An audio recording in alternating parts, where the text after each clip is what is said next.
예수께서 무리를 보시고 산에 올라가 앉으시니 제자들이 나아온지라 입을 열어 가르쳐 이르시되 심령이 가난한 자는 복이 있나니 천국이 그들의 것임이요 애통하는 자는 복이 있나니 그들이 위로를 받을 것임이요 온유한 자는 복이 있나니 그들이 땅을 기업으로 받을 것임이요 의에 줄이고 목마른 자는 복이 있나니 그들이 배부를 것임이요 긍휼히 여기는 자는 복이 있나니 그들이 긍휼히 여김을 받을 것임이요 마음이 청결한 자는 복이 있나니 그들이 하나님을 볼 것임이요 화평하게 하는 자는 복이 있나니 그들이 하나님의 아들이라 일컬음을 받을 것임이요 의를 위하여 박해를 받은 자는 복이 있나니 천국이 그들의 것임이라.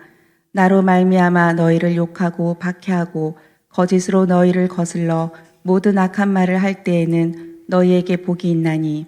함께 읽겠습니다. 기뻐하고 즐거워하라. 하늘에서 너희의 상이 큼이라. 너희 전에 있던 선지자들도 이같이 박해하였느니라. 아멘. 평안히 잘 지내셨습니까? 오늘은 의에 줄이고 목마른 사람의 행복이라는 제목으로 마태복음 5장 6절 말씀 우리 함께 강독합니다. 의에 줄이고 목마른 자는 복이 있나니 그들이 배부를 것이며. 성경에서 말하고 있는 의라는 것이 무슨 뜻인지, 또 의에 줄이고 목말라 하는 사람들이 가지고 있는 삶의 특징이 무엇인지, 그리고 의로운 사람이 누리는 축복이 무엇인지 순차적으로 하나님 말씀 상고합니다. 의에 줄이고 목마른 사람이 행복하다. 내 인생이 행복해지기를 원한다라면 의를 줄여 해야 되고 의를 목말라 해야 한다라는 말씀입니다. 사실상 이 의로운 삶을 살아야 된다라는 이 말씀은 어쩐 이유에서인지는 잘 모르지만 오늘 그리스도인들의 삶 속에서 오랫동안 잊혀진 말씀입니다. 아마도 그 중에 가장 커다란 이유는 강단에서 오랫동안 값싼 구원을 가르쳤기 때문입니다. 그 결과 값싼 그리스도인이 양산이 되었고 또 값싼 교회들이 양산되었습니다. 값싼 그리스도인이란 자신의 삶 속에 행동이 뒤따르지 않는 믿음을 가진 사람들을 가리킵니다. 삶이 뒤따르지 않는 사람들, 그들에게는 한 가지 치명적인 공통점, 잘못된 신앙관이 자리 잡고 있습니다. 그럼 뭐냐면은 죄를 내가 매일의 삶 속에서 짓더라도 언제든지 내가 하나님 앞에 회개하면은 만사 오케이야 라고 생각하는 것입니다. 회개만 하면 우리는 하나님께로부터 용서를 받을 수가 있기 때문에 예배당에 와서 습관적으로 하나님 앞에 회개의 기도를 드립니다. 그리고는 다시 세상으로 나아가지요. 자신의 일터와 가정으로 돌아갑니다. 그리고는 언제 그랬냐는 듯이 세상에 나가서 동일한 죄를 반복적으로 짓습니다. 이것이 바로 값싼 구원인 것이고요. 이것이 바로 값싼 회개입니다. 죄송한 말씀이지만 저는 이러한 값싼 회개를 하나님이 진정 받으실지 응답하실지 저는 의문이 갑니다. 아니, 더 솔직하게 말씀을 드리면은 그런 값싼 회개는 진정한 회개가 아니다라고 말씀드릴 수 있습니다. 왜냐하면 회개, 메타노이아라고 하는 헬라어인데요. 이 단어의 뜻에는 방향을 바꾼다라는 뜻이 있습니다. 내 삶에서 죄를 유발하고 범죄하고 있는 그 모습에서 완전히 떠나서 방향을 바꾸어서 새로운 삶의 길로 걸어가는 것, 그것이 성경에서 말하고 있는 회개입니다. 하나님 회개합니다 말로 하고 계속 똑같은 죄를 범하고 똑같은 잘못을 하고 있어요. 성경은 그거를 회개라고 이야기하지 않는다라는 말씀입니다. 그러므로 회개는 반드시 그 삶 속에 변화를 수반해야 합니다. 오늘 주님의 말씀은 무엇입니까? 내가 진정 행복한 삶 살기를 원하는가? 그렇다면 내 삶 속에 반복적으로 범하고 있는 그 죄의 고리를 완전히 끊어내지 않는 한 예수님께서 우리에게 허락하신 행복한 삶은 결코 이루어질 수 없다라는 말씀입니다. 바라기는 오늘 주시는 하나님 말씀을 통해서 내 삶의 모든 죄의 습관을, 반복적인 그 죄의 습관들을 완전히 떠나보내시고 방향을 돌이켜서 하나님께서 우리에게 요구하시는 의의 길, 그 하나님의 의를 목말라 하고 그 하나님의 의를 주리하는 참 믿음의 사람 되시기를 주님의 이름으로 축원드립니다. 의에 줄이고 목마른 자는 복이 있나니 그들이 배부를 것이며.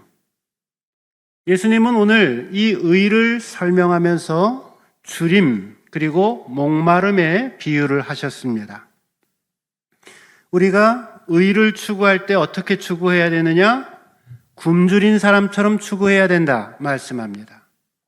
우리가 의를 추구할 때 어떻게 해야 되는가? 배고픈 사람처럼 추구해야 된다 말씀합니다. 여러분 줄여보신 적이 있으십니까? 혹은 목이 심히 말라보신 적이 있으십니까? 내가 무언가를 배고파하고 또 내가 목말라 하고 있다라고 하는 사실은 내가 살아있다라는 것을 증명합니다. 죽어있는 사람에게는 더 이상의 목마름이나 더 이상의 주림이 없습니다. 영적으로 죽어있는 사람들은 하나님의 의를 사모하는 진정한 주림과 목마름이 그 삶 속에 없습니다. 영원히 병든 사람도 의에 대한 열망이 없습니다. 분명한 사실은 나의 매일의 삶 속에서 의에 줄이고 목말라 하는 것이 없다라고 하면 두 가지 중에 하나인 거죠. 하나는 내가 영적으로 죽어 있거나 또 다른 하나는 내가 영적으로 심각하게 병이 들어 있거나를 나타내고 있습니다.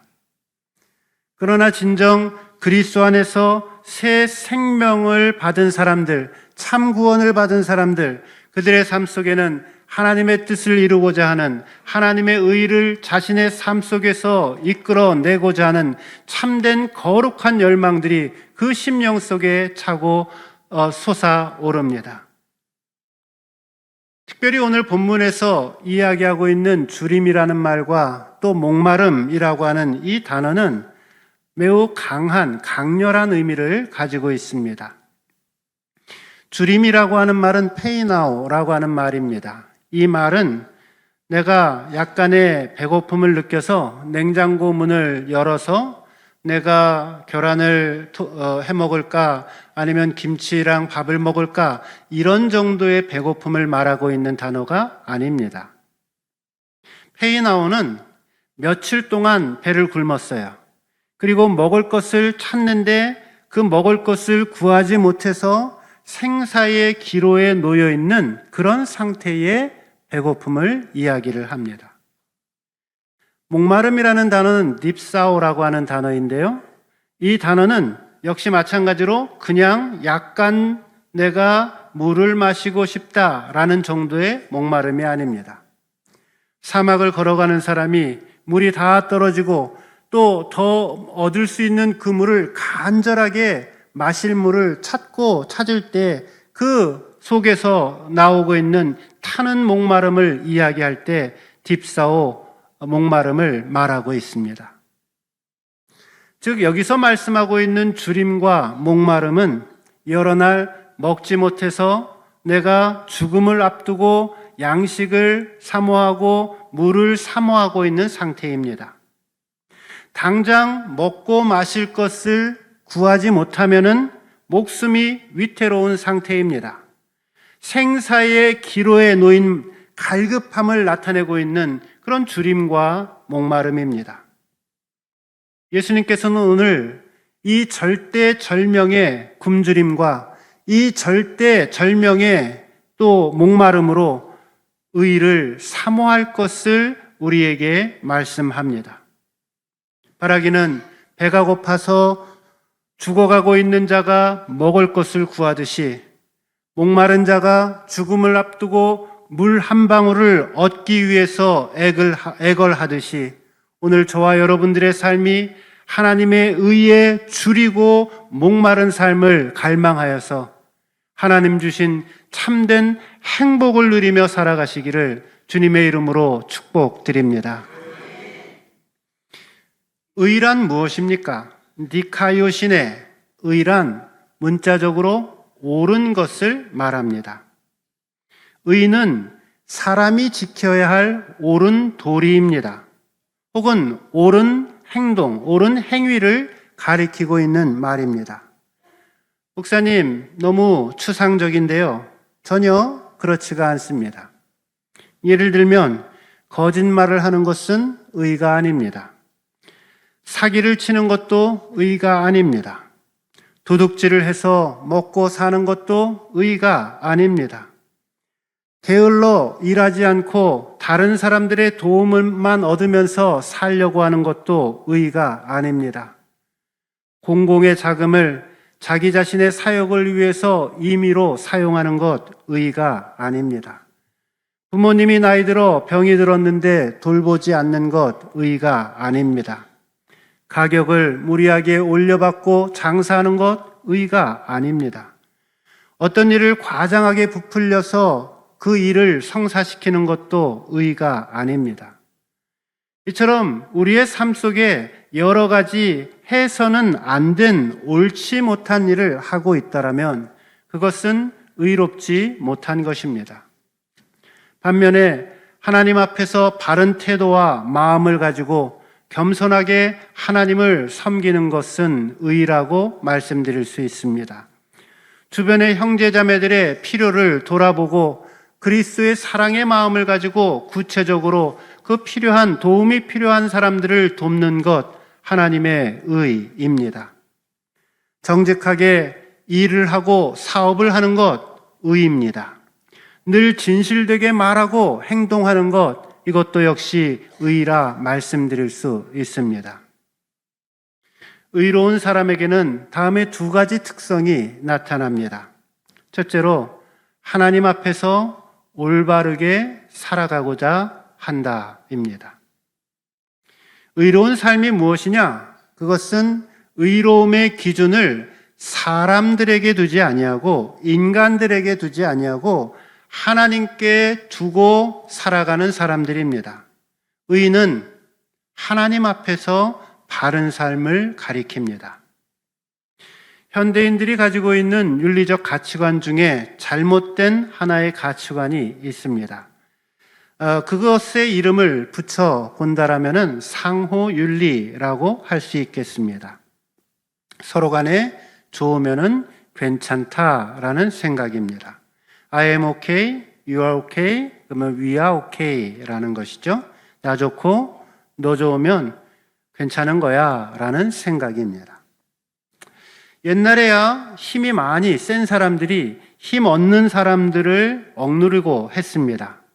그것에 비해서 이 상호윤리는 훨씬 더 고급지고 또 진일보한 윤리라고 말씀드릴 수 있습니다. 그런데 여기에 하나의 무서운 철학이 들어 있습니다. 이러한 상호윤리적 사고를 제가 좀 부정적인 단어로 표현한다면 저는 깡패의 윤리라고 표현하겠습니다. 예를 들어서 깡패 사이에서 얼마나 서로 나 좋고 너 좋고 합니까? 같이 등에다가 용문신도 같이 새기고 또 그 다음에 뭐 어떻게 하는지 잘 모르겠어요. 피도 나누고 뭐 형제를 뭐 엄청나게 나눕니다. 나 좋고 너 좋습니다. 깡패들 사이에서 나 좋고 너 좋으면 어떤 일이 벌어집니까? 힘을 모아서 다른 사람들의 재산을 빼앗고 다른 사람들을 상해하고 때로는 죽이기도 하고 온갖 불의를 일으킵니다. 이건 결코 좋은 것이 아니죠. 우리가 I am okay, you are okay 했는데 하나님께서 I am not okay 라고 말씀하실 수 있다라는 것입니다. 결혼한 사람이 살다가 다른 이성을 만납니다. 드디어 내 영혼의 진정한 동반자를 만났다라고 생각합니다. 상대방도 나를 진심으로 사랑하는 듯 합니다. I am okay, you are okay, we are okay. 나도 너를 사랑하고 너도 나를 사랑하니 우리의 사랑은 귀하고 아름다운 것이야. 괜찮다 생각을 합니다. 그들의 마음에 사로잡고 있는 중심된 사고는 나 좋고 너 좋으면은 괜찮다라고 하는 바로 이 상호윤리인 것입니다. 그런데 집에 있는 자신의 배우자들은 I am not okay를 합니다. 집에 있는 자녀들은 안 괜찮은데 둘만 좋으면 괜찮다라고 생각합니다. 하나님께서 You are not okay, 너 안 괜찮아 라고 말씀하시는데 자신들은 괜찮다라고 생각합니다. 이것이 얼마나 우스운 상호윤리입니까? 하나님의 의를 갈망하는 사람들은 자신들의 삶의 기준을 이러한 인간적인 기준에다가 두지를 않습니다. 서로 좋으면 그만이다 라는 생각에서 멈추지 않습니다. 또 다른 사람들도 다 그렇게 사는데 생각하면서 그 수준을 내리지도 않습니다. 의로운 삶을 추구하는 사람들은 그들의 삶의 기준을 사람에게 두지 아니하고 하나님 앞에 둡니다. 하나님 앞에 자신의 삶을 조명하고 하나님 앞에 자신의 삶을 들여다봅니다. 오늘 내 삶이 행복해지기 위해서는 하나님 앞에 부끄럽지 않기를 소망해야 되고 하나님 앞에 당당한 모습으로 살아갈 것을 결단하며 매일매일 주 앞에 새로워질 때 우리의 삶 속에 진정한 행복이 주어짐을 믿으시기 바랍니다. 하나님의 뜻과 기준을 내 마음과 내 행동의 기준으로 삼는 의로운 사람들은 세상을 변화시킬 능력을 갖습니다. 의로운 선생님은 하나님이 자신에게 주어주신 그 아이들을 하나님께서 맡겨주신 아이들로 알고 정성과 사랑으로 그 아이들을 양육합니다. 의로운 학생들은 가르치는 선생님들을 존경하는 마음과 배우는 마음으로 선생님들을 따릅니다. 의로운 경영인은 공평과 사랑으로 부하들을, 직원들을 지도합니다. 함께 일하고 있는 사람들을 하나님께서 나에게 만나게 해주신 사람으로 알고 그들을 부리고 착취하는 대상이 아니라 함께 협력하며 함께 살아가는 사랑과 섬김의 대상으로 여깁니다. 의로운 직원은 자신을 뽑아준 사장님과 또한 회사를 향해서 존경과 충성심으로 열심히 봉사하고 자신이 받은 임금에 부끄럽지 않도록 최선을 다해서 일합니다. 의로운 상인은 친절과 정직으로 물건을 팔며 또 벌어들인 그 수익을 바르고 아름답게 주의 영광 위에 사용합니다. 오늘날 선생님은 많이 있지만 우리 사회의 진정한 페스탈로치는 어디에 있습니까? 오늘날 의사들은 많이 있지만 환자들에게 진정한 사랑으로 의술을 펼치는 히포크라테스는 어디에 있습니까? 오늘날 많은 정치가들이 있지만 하나님을 두려워하고 국민을 주인으로 알고 여기며 헌신하는 진정한 사람 봉사자들은 어디에 있습니까? 오늘날 많은 기업가들이 있지만 그들이 돈 버는 것, 더 많은 돈 버는 것을 목적으로 삼지 않고 사회를 위해 헌신하고 봉사하며 섬기는 것을 으뜸으로 하는 기업가들은 어디에 있습니까? 오늘날 많은 목사들이 있지만 성도님들을 하나님께서 나에게 맡겨주신 귀한 영혼으로 알고 생명을 다하여 눈물과 땀으로 섬기며 봉사하는 목회자들이 어디에 있습니까? 오늘날 우리 가운데 스스로 나는 예수를 잘 믿는다라고 말하지만은 자신의 삶에 하나님의 뜻을 이루어 가기를 소망하며 의의 삶을 목말라 하고 의의 삶을 배고파하는 참된 그리스도인들이 진정 어디에 있습니까? 의에 줄이고 목마른 사람들, 그들은 살아계신 그 하나님을 자신의 삶의 기준으로 삼고 나의 삶 속에 주어진 그 환경 속에서 하나님 주신 그 올바름을 추구합니다. 들어갈 문이 아니면은 어떻게 해야 됩니까? 들어가지 않는 것입니다. 그 길이 걸어갈 길이 아니라고 주님께서, 성령님께서 가르쳐 주시면 그 길을 걸어가지 않는 것입니다. 바라기는 저와 여러분이 의에 줄이고 목마른 영혼이 되어서 하나님 앞에 부끄럽지 아니하는 담대한 신앙인으로 살아갈 수 있기를 주님의 이름으로 축원드립니다. 의로운 사람이 가지고 있는 특성 두 번째는 정직하고 진실된 삶을 추구한다입니다. 의로운 삶을 추구하는 사람은 정직한 사람들이고요, 또 진실한 사람들입니다. 오늘 내 삶 속에서 정직을 회복하고 내 삶 속에서 진실을 회복해야 합니다.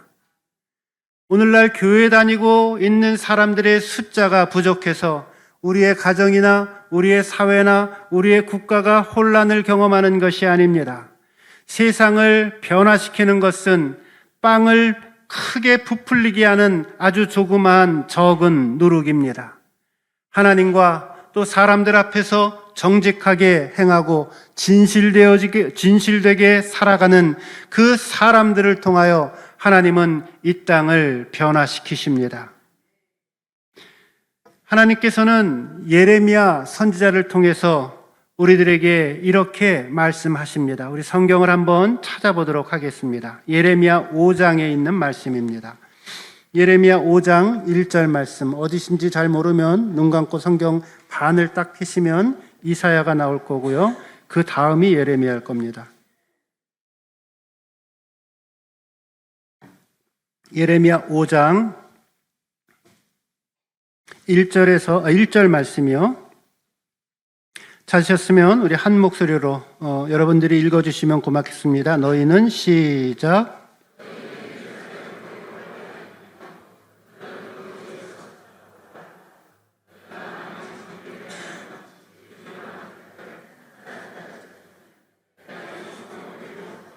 아멘. 감사합니다.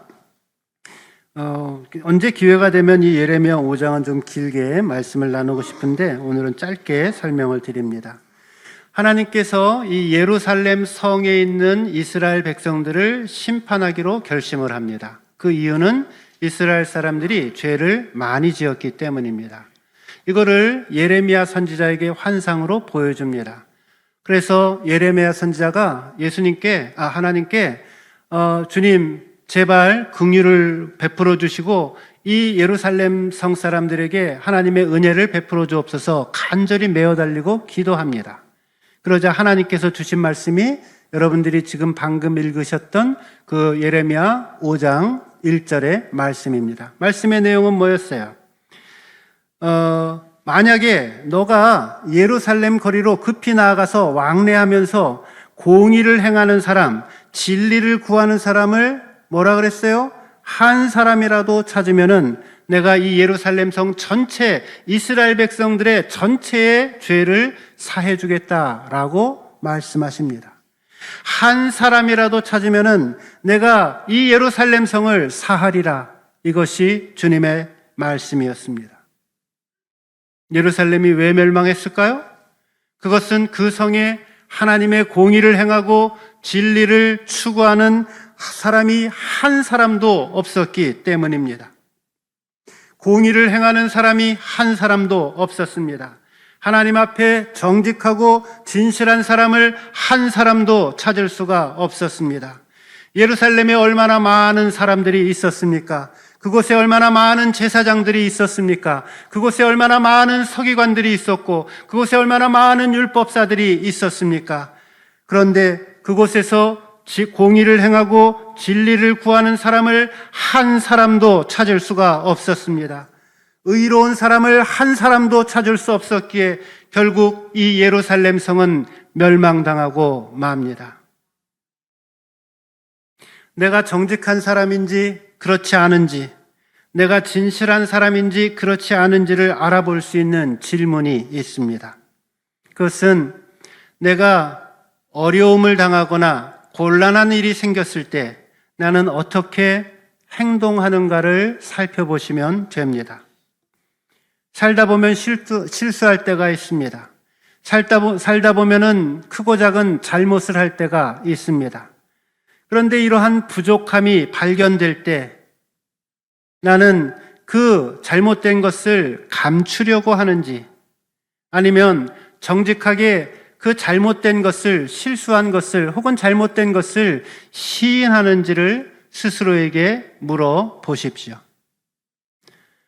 정직하게 또 진실되게 살아가는 모습의 능력은 우리가 생각하는 것보다 커다란 위대한 힘을 갖습니다.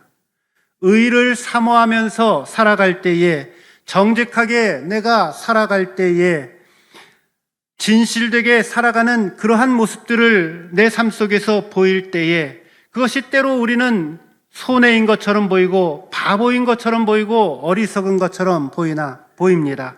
그러나 사실 알고 보면은 그 바보 같은 우직스러움이 내 삶을 매우 강하게 만드는 힘이 진정한 능력이 된다라는 것을 믿으시기 바랍니다.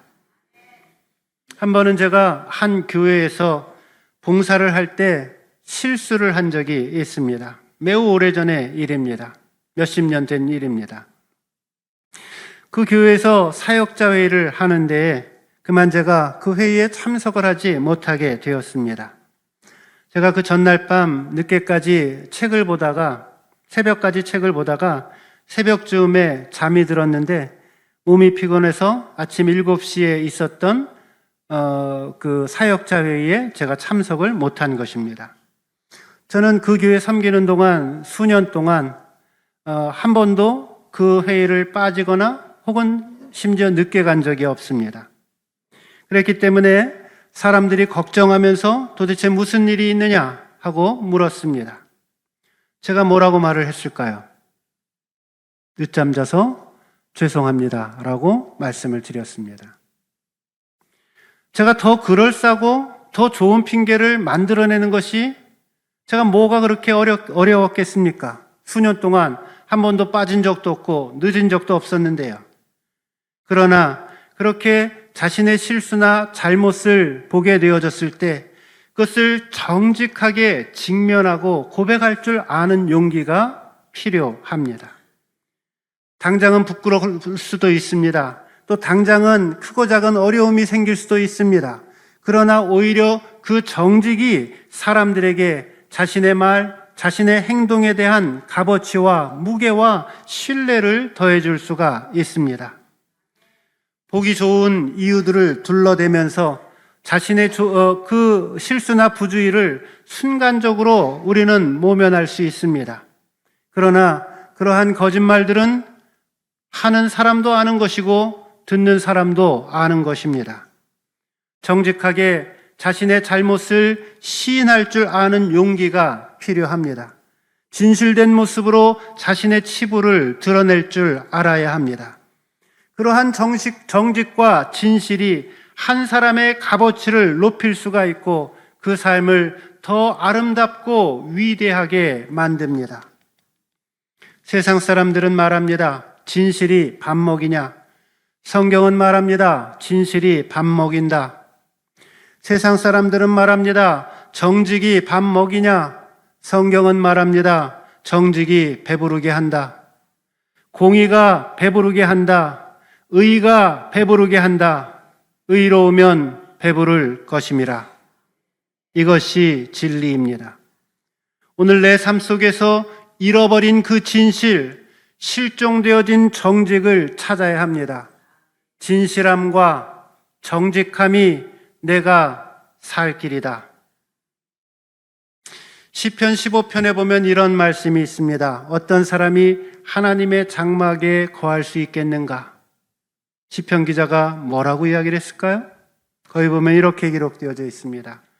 정직히 행하는 자, 공의를 일삼는 자, 그 마음에 진실을 말하는 자다라고 말씀합니다. 하나님의 장막에 유할 자들은 그 마음에 정직과 진실을 추구하는 사람들입니다. 정직하게 살아보고자 하는 마음이 간절한 사람들, 진실하게 살고자 하는 마음이 간절한 사람들, 그들이 바로 의에 줄이고 목마른 사람들입니다. 하나님은 이러한 의의 갈망이 있는 사람들을 통하여 하나님의 나라를 계속해서 확장해 가시고 그 인생에 하늘의 행복을 더해 주십니다. 마지막으로 의로움의 축복에 대해서 말씀 나눕니다. 하나님께서는 의에 줄이고 목마른 자에게 축복을 약속하고 계십니다. 그 축복의 약속은 저희가 그들이 배부를 것이며 라는 말씀입니다. 여기 배부르다, 코르타조라고 하는 말입니다. 이 말의 뜻은 가축이 그 산과 들의 그 많은 풀과 양식들을 배부르게 먹고 살이 쪄 있는 상태, 그것을 코르타조라고 배부르다라고 이야기를 하였습니다. 하나님의 의를 너무너무 갈망하다 보니까 우리의 삶에, 우리의 영혼에 살이 가득히 붙어 있는 것입니다. 이 코르타조라고 하는 말에서 충만함이라고 하는 말이 나왔습니다. 내가 의의 삶을 추구할 때에 그 삶의 충만함이 넘쳐납니다. 삶의 진정한 만족과 내 삶의 진정한 기쁨을 누리게 됩니다. 사랑하는 성도 여러분, 스스로에게 한번 질문해 보십시오. 나는 오늘 무엇을 놓고 내 인생의 갈증을 느끼고 있는가? 나는 내 인생에 무엇을 보면서 내 인생의 배고픔을 느끼고 있는가? 바닷물은 마셔도 갈증이 사라지지 않습니다. 여러분이 그토록 추구하고 있는 물질에 대한 욕심이 아무리 채워진다 하더라도 그것이 우리의 인생을, 우리의 삶을, 우리의 영혼을 결코 배부르게 할 수 없습니다. 우리의 인생을 배부르게 하는 것, 그것은 하나님의 의를 목말라 하고 하나님의 의를 갈증내하고 하나님의 의를 배고파할 때 하나님은 우리에게 참된 행복을 허락하십니다. 내 삶이 행복해지기를 원하십니까? 그렇다면 오직 내 삶이 하나님의 의를 사모하고 하나님의 의를 갈망해야 합니다.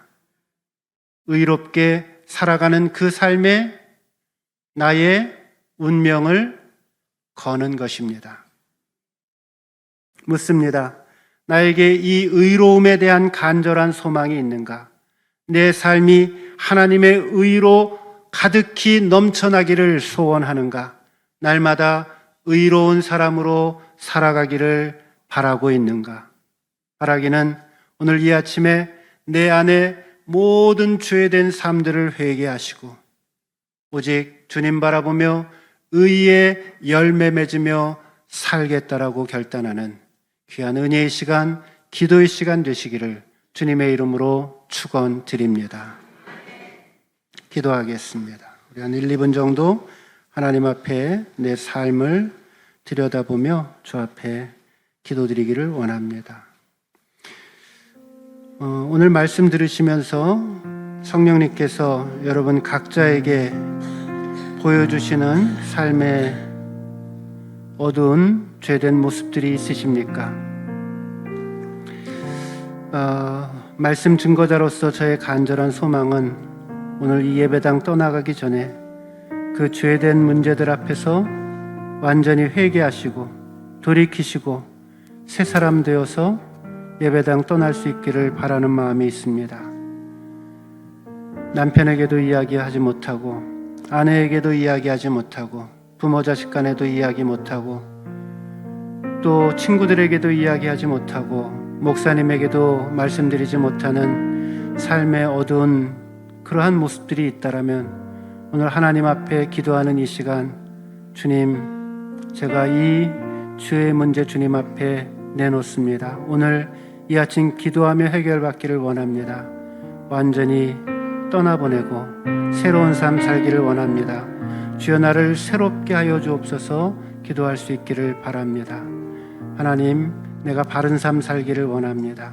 하나님, 내가 정직한 삶 살기를 원합니다. 주여 나를 새롭게 하여 주옵소서.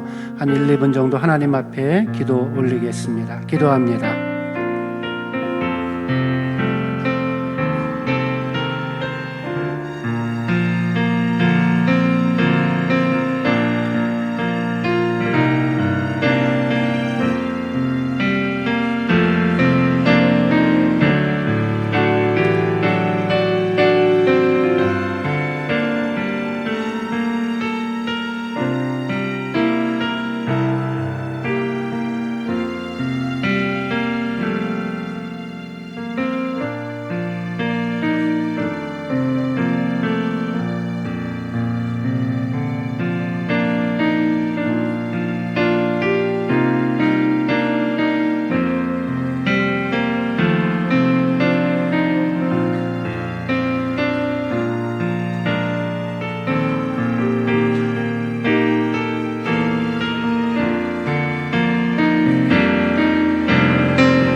하나님,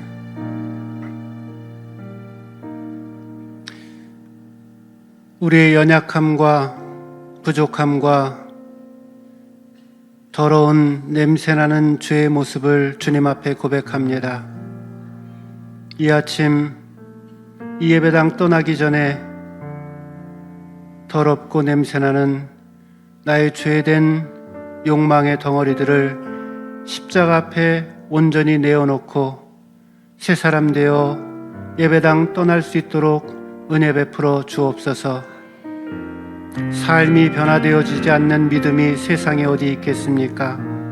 돌이키고 삶을 바꾸지 않는 회개가 세상에 어디 있겠습니까? 나를 속이고 우리를 속이는 어리석은 가르침 앞에서 스스로 위안받지 않게 하여 주시고 참 믿음 소유하여 세상을 바꾸고 변화시키는 참 믿음의 사람 될 수 있도록 축복하여 주시옵소서. 나의 변화로 말미암아 우리의 가정이 변화되게 하여 주시고 오산이 변화되어지게 하여 주시고 대한민국이 변화되게 하여 주셔서 참된 하나님의 사람으로 살아가게 하여 주옵소서. 다시 한번 우리의 연약함과 부족함을 주님 앞에 내어놓습니다. 있는 모습 그대로 우리를 품으시고 안으시는 하나님의 사랑 앞에서 다시금 용기 내어 시작하기를 원하오매 주여 우리에게 주 뜻대로 살아가는 하나님의 백성 되게 하여 주옵소서. 예수님의 이름으로 기도드렸사옵나이다. 아멘.